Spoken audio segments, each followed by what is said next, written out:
আজকে আমি মিক্সড খিচুড়ি রান্না করব সবজি আর ডাল দিয়ে। সবজি কেটে ধুয়ে নিয়েছি। এখানে আছে আলু, পেঁপে আর মিষ্টি কুমড়া আর মশারির ডাল, বুটের ডাল। চালটাও ধুয়ে নিয়েছি আমি। পেঁয়াজ আর কাঁচামরিচ, ধনিয়া পাতা সব কেটে রেডি করে নিয়েছি। আজকে আমি হাতে মেখে খিচুড়ি রান্না করব।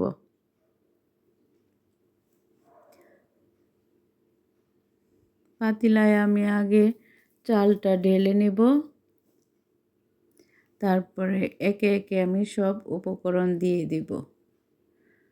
চালটা ঢেলে নিয়ে পরে আমি সবজিটা নিয়ে নেব, পরে ডাল নেব।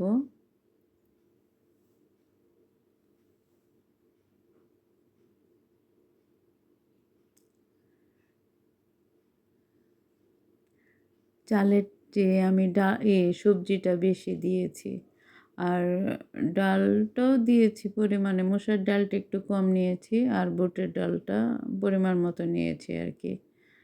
এখন কাঁচামরিচ দিয়ে দিব, পেঁয়াজ আমি একটু রসুনও কেটে নিয়েছি, রসুন আর পেঁয়াজ। ধনিয়া পাতাটা আমি পরে দেব, এখন দেব না। এখন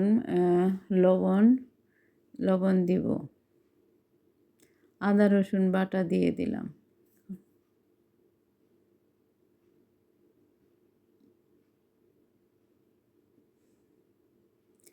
তেজপাতা আর লং দিব। আমি এখানে দারচিনি আর এলাচটা ইউজ করব না, সবজি খিচুড়ি তো এর জন্য আর কি। হলুদের গুঁড়াটা নিয়ে নিলাম, ধনিয়া গুঁড়া, এটা শুকনো মরিচের গুঁড়া। এখন আমি তেল দিয়ে হাতে মেখে নেব। আমি চুলায় গরম পানি করে রেখেছি, এটা চুলায় দিয়েই আমি পানিটা দিয়ে দেব। আমি পরিমাণ মতোই পানিটা গরম করে রেখেছি।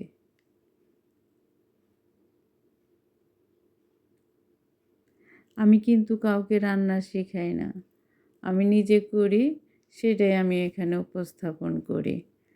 কেউ আবার কিছু মনে করো না যে আমাকে রান্না শেখানোর জন্য দিচ্ছে। আসলে আমি যে ওইভাবে রান্না শেখানোর জন্য দেই না। এই এখন আমি চুলায় দিয়ে দিলাম, এখন আমি গরম পানিটা ঢেলে দেব।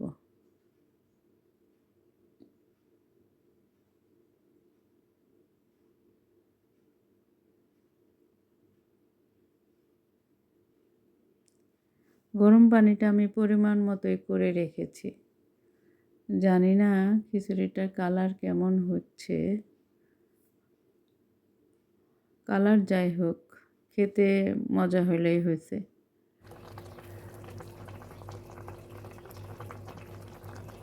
এখন আমি একটু নেড়ে ধনিয়ার পাতা দিয়ে দেব।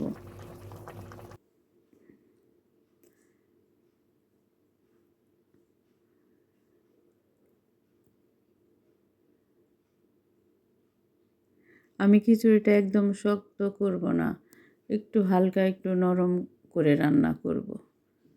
ধনিয়া পাতাটা দিয়ে দিলাম। সবজি খিচুড়ি তো একটু নরম হলেই ভালো লাগে। আমার খিচুড়ি রান্না শেষ বন্ধুরা। জানি না কালার কেমন হয়েছে, খেতে কেমন হয়েছে। আমি একটু খেয়ে টেস্ট করে দেখাবো, কিন্তু অনেক গরম, জানি না কিভাবে টেস্ট করব। নিয়ে নিলাম বাটির মধ্যে, একটু দেখি খাওয়া যায় কিনা।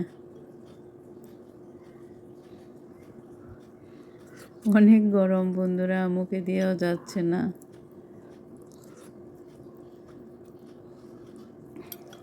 অনেক টেস্ট হয়েছে বন্ধুরা, তোমরা এভাবে রান্না করে খেয়ে দেখতে পারো।